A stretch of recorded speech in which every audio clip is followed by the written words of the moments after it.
Ever drive over one of those potholes that's more like a crater? You know the ones, right? Where you kind of hold your breath and hope your car makes it out in one piece. Yeah. We all know bad roads are, well, a pain. But what happens when it's bigger than that? Right. That's what we're digging into today. You sent us some research on Nigeria's roads, and turns out it's not just a local thing. This gets at how we think about infrastructure, sustainability, the whole shebang. Yeah. It's easy to take roads for granted, Right. But this research really highlights how crucial they are to, well, pretty much everything. We're talking about economic growth, people being able to access basic services. It even affects how connected communities are. And when roads start to fall apart, it has a domino effect outwards. Okay, so set the scene for us. Yeah. What's the situation on the ground in Nigeria? Well, the research, it paints a pretty rough picture, to be honest. We're talking about potholes everywhere, cracks in the pavement, just this widespread deterioration, all of which puts a huge strain on just daily life for people. Wow. So imagine the costs involved in constantly having to fix your vehicle, Right. or the delays in getting goods from point A to point B, not to mention the safety hazards for anyone who has to travel on those roads. Exactly, and it all adds up. The research actually digs into those economic consequences specifically, talking about how much these neglected roads are costing the Nigerian economy. Really?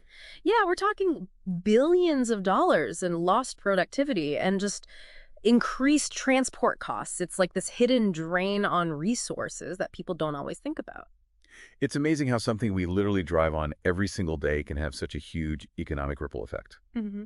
But the paper also talks about how we approach road maintenance in the first place. There was something about reactive versus proactive. What was that about? Yeah, so that's a really interesting point they bring up. The research argues that this traditional fix it when it breaks mentality, what they call reactive maintenance, is actually way more expensive in the long run, not to mention less efficient. Oh, I see. So it's like waiting until your car completely dies on you before you even think about taking it to the mechanic, instead of just like, getting regular oil changes and stuff. That's a great analogy because just like how ignoring that check engine light is probably going to cost you a lot more later down the road, neglecting regular road maintenance just leads to more severe damage. Uh-huh. And then you need even more extensive and costly repairs.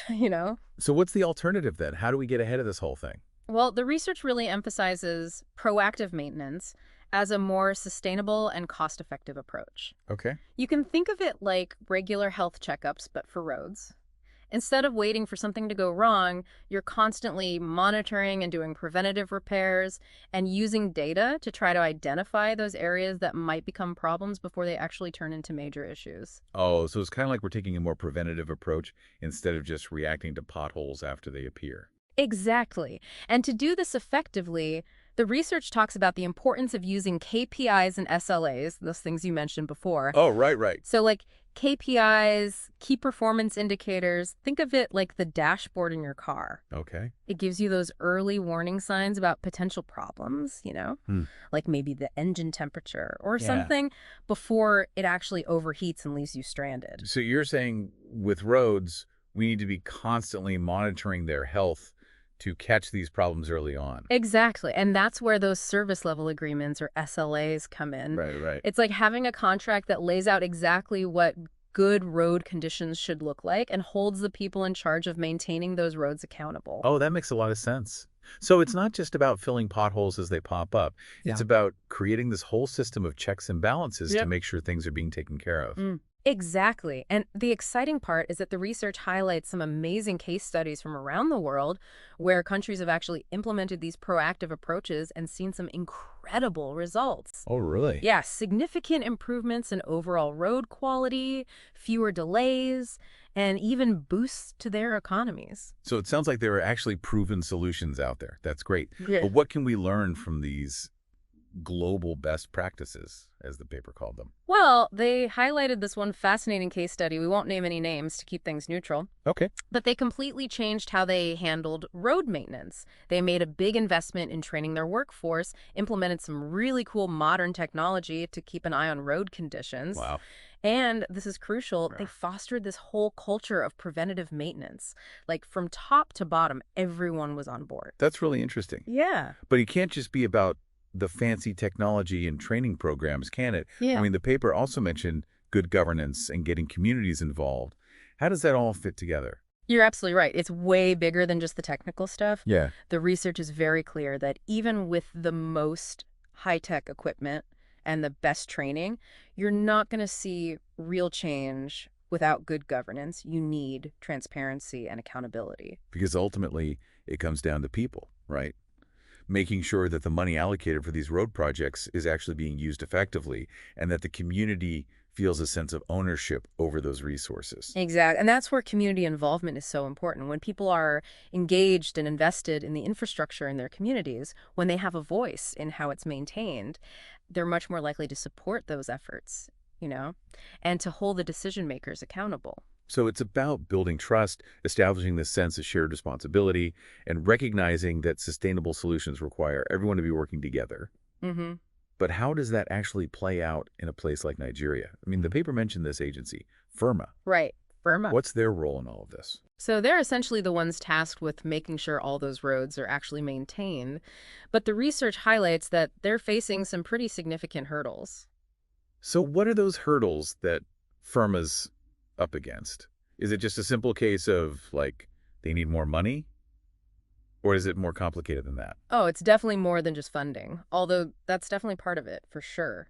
The research actually points to, like, a whole bunch of challenges. They've got funding shortages, obviously, but then there's also just the way things work, bureaucratic stuff. Oh, and a real lack of coordination between the different levels of government. So it's kind of like a perfect storm of obstacles then. Yeah, in a way. Imagine you're trying to manage this enormous network of roads, right? Spread out across a whole country. And you've got limited resources, the weather's working against you, and you're constantly hitting these bureaucratic roadblocks. It's a lot. I can see how that would be a tough job. The paper did mention something about, like, reforming FIRMA, though. Do you remember what kind of ideas were being tossed around? Yeah, the researchers seem to think that just giving FIRMA more money wouldn't really solve the problem. Right. They need more autonomy, like the ability to make more of their own decisions. And they definitely need those processes streamlined, for sure. Plus, a clear set of goals. And they have to have the resources and the authority to actually get things done. So it's about giving them the tools to do their job and getting rid of the red tape. Exactly. And they really emphasize improving coordination too, because right now you've got multiple agencies, different levels of government, all involved in managing these roads. Hmm. And the research suggests that's causing a lot of miscommunication. I mean, different groups has different priorities, and it just creates this lack of like a united front. It's like that old saying, too many cooks in the kitchen.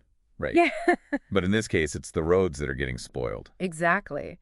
And that lack of coordination, it doesn't just make maintenance harder. It also makes it way more difficult to implement those proactive long-term solutions that we were talking about. Yeah, that makes sense. So how do you fix something like that? It sounds like a pretty deep-rooted problem. Oh, for sure, it's complex. But the research does offer a few potential solutions. One of the key things they highlight is fostering a stronger sense of collaboration, Okay. like between the federal government, the states, even the local governments. Got it. And that might involve coming up with a more unified vision for road management, figuring out a more streamlined way to handle the financing, and of course, clear communication. Everyone knows who's responsible for what. So it's less about everyone working in their own little silos and more about creating this system where everyone's on the same page and working towards a common goal. Yeah, exactly. And it's not just about restructuring things from the top down. Yeah. The research also stresses how important capacity building is at every level. What do they mean by that? Investing in training programs for local engineers, for the maintenance crews, basically giving them the skills and the knowledge to use modern, sustainable maintenance techniques. So it's about giving those people on the ground, the ones who are dealing with the realities of these roads day in and day out, the ability to be part of the solution. Yeah, that's the idea. I like that. When you combine that local expertise with good governance, funding that's transparent, and that commitment to proactive maintenance, that's when you see real change that lasts. It's like, what is it they say? Give a man a fish, you feed him for a day. Mm-hmm. But in this case, it's more like teach a community to maintain its roads and, well, you pave the way for progress. That's a great way to put it. And what's so important is that it's not just about the physical roads themselves, you know? This research really shows how investing in roads, especially when you approach it with that proactive mindset, it can actually unlock economic opportunities. It can even improve things like access to education and healthcare, and it can even bring communities closer together. Yeah, it's like this ripple effect that goes way beyond just getting from point A to point B. Absolutely. And you know what I find really interesting about all of this? It's not just about Nigeria. Nope. The challenges they're facing, the potential solutions, those are relevant all over the world. That's a good point. Every country is dealing with aging infrastructure these days, right? Absolutely. Especially with the pressures of, well, everything growing so fast. It's a good reminder that even things that seem like local problems, they're often connected to much larger global trends. Exactly. And that by actually looking at how different places are tackling these issues, we can learn from each other.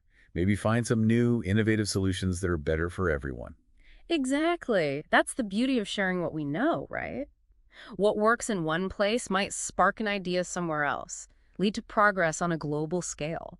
You know, it's funny. Before we started this whole deep dive, I have to admit, I never really gave much thought to potholes or road maintenance in general, really. Yeah, it's easy to forget about. But this conversation has been really eye-opening. The whole infrastructure thing is so much more complex than I ever realized.